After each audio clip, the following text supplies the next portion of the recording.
Être comme Jésus, être comme Jésus, tout mon souhait, être comme lui, quand pour lui je vis, le ciel se réjouit. Il me dit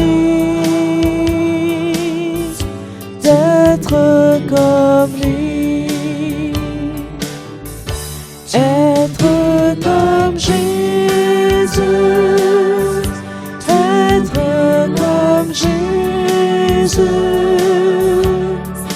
Ma prière, être comme lui. Je veux être en lui, loin de tout souci,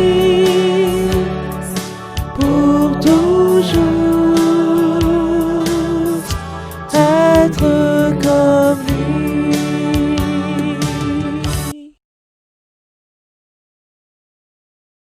Semaine de prière, année 2010, lundi. Apprendre à vivre dans la sainteté, le mode de vie chrétien et le fruit de l'esprit. Les valeurs de notre mode de vie chrétien ne ressembleront pas ou ne se conformeront pas à la pratique populaire. Message d'Alain Corali, qui est secrétaire exécutif de la division Afrique centre-est des Adventistes du 7e jour. Je vous présente l'association des voleurs de banque adventistes. Blague à part, une telle association existe-t-elle? Question ridicule, n'est-ce pas? Parce que certains modes de vie ne peuvent en aucun cas être associés à l'adventisme. Mais alors, comment devrions-nous vivre notre foi? Cette question mérite certainement une réponse biblique. Et cependant, les erreurs ne manquent pas. Penchons-nous sur deux d'entre elles. Une fausse compréhension, deux erreurs dominantes. Certains considèrent qu'un mode de vie chrétien distinct n'a pas vraiment d'importance, car ils refusent de voir le lien entre la croyance et le mode de vie, la doctrine et le comportement. D'autres ne se focalisent que sur les règles et les règlements, enlevant du coup le Christ du centre de leur expérience religieuse. L'apôtre Paul a été confronté à une situation semblable en Galatie. Certains chrétiens croyaient que la liberté en Christ les dispensait de la vie morale. Galates 5, verset 13 à Galates 6, verset 10. D'autres pensaient qu'ils pouvaient gagner la faveur de Dieu en suivant les règles obsolètes de l'Ancien Testament, notamment la circoncision.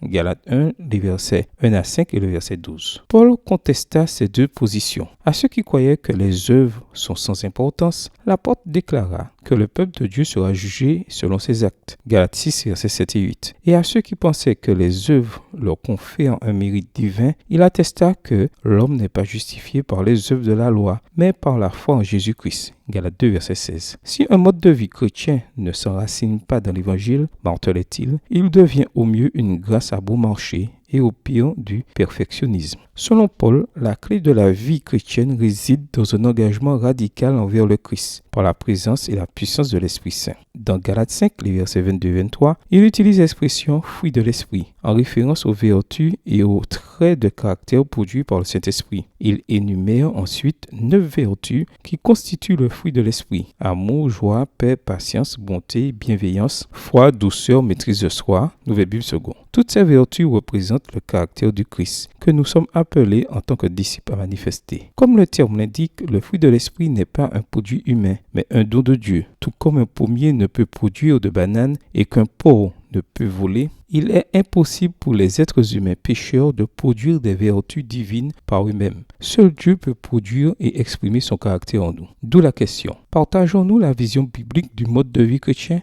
La vérité, c'est que nous ne pouvons exalter le Christ dans nos familles, dans nos églises et dans nos collectivités que si des vertus telles que l'amour, la joie, la paix, la patience, la bonté, la bienveillance, la foi, la douceur, la maîtrise de soi deviennent partie intégrante de notre caractère et de notre mode de vie chrétien. Une bonne compréhension. 3 vérités vitales. Maintenant, la question se pose: comment le fruit de l'esprit peut-il prendre racine dans notre cœur et se manifester dans notre vie quotidienne? Dans Galates 5, les versets 24 et 25, Paul nous indique 3 façons de manifester en tant que disciple productif un mode de vie chrétien authentique. Premièrement, en tant que disciples productifs, nous manifestons le mode de vie chrétien authentique lorsque nous nous souvenons constamment que nous appartenons à Jésus-Christ. Verset 24, nouvelle Bible seconde. Pour porter du fruit, nous devons nous brancher quotidiennement sur le Christ. Voir Jean 15, verset 5.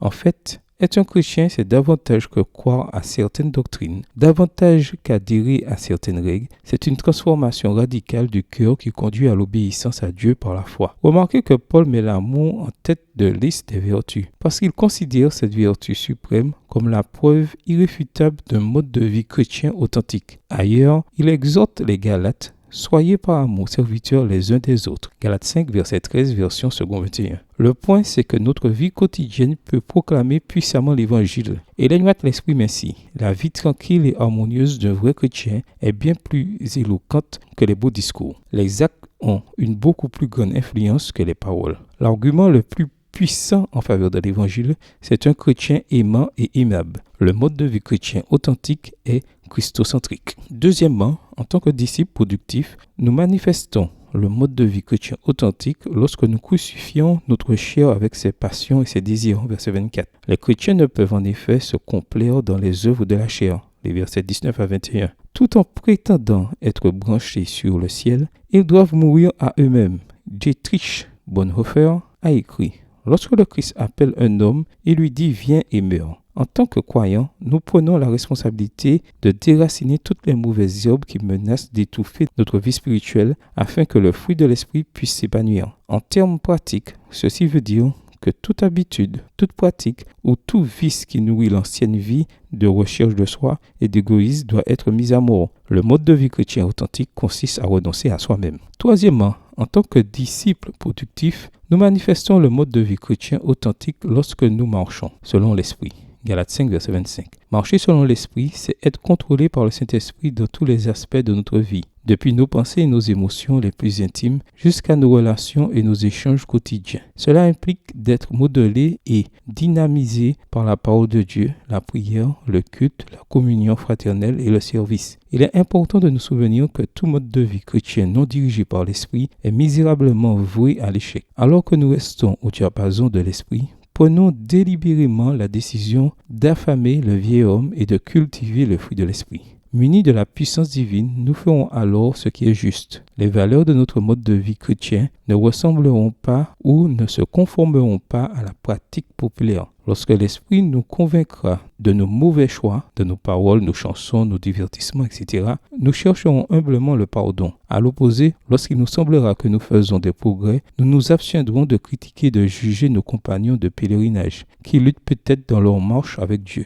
Le mode de vie chrétien authentique est dirigé par l'Esprit. Un principe en prime. Mis en pratique chaque jour, le fruit de l'esprit exalte le Christ de nos pensées, de nos sentiments et de notre comportement. Seule une relation vivante avec le Christ peut produire une nouvelle façon d'être et de vivre, qui glorifie Dieu et attire les gens à lui. En résumé, c'est ce qui constitue le mode de vie chrétien authentique. Être des disciples productifs qui reflètent le Christ dans leur caractère et leur conduite. Puissions-nous faire une telle expérience? Question pour la réflexion. Pourquoi est-il important de manifester le fruit de l'esprit? En matière de mode de vie, quel changement spécifique l'esprit semble-t-il vous exhorter à faire? À quoi ressemblerait votre vie si vous en donniez le contrôle absolu à l'Esprit de Dieu? Que le Seigneur vous bénisse. Amen.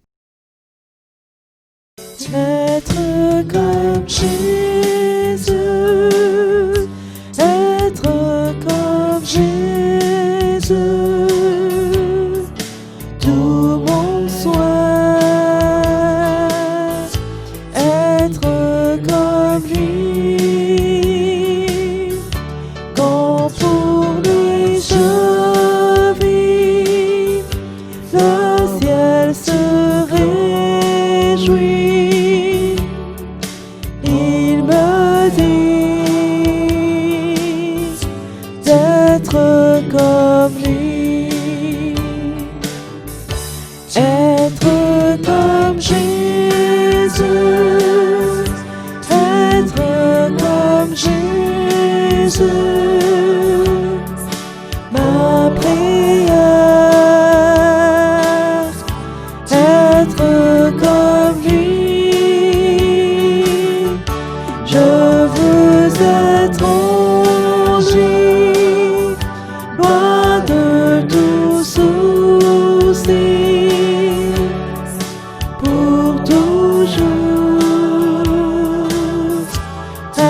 être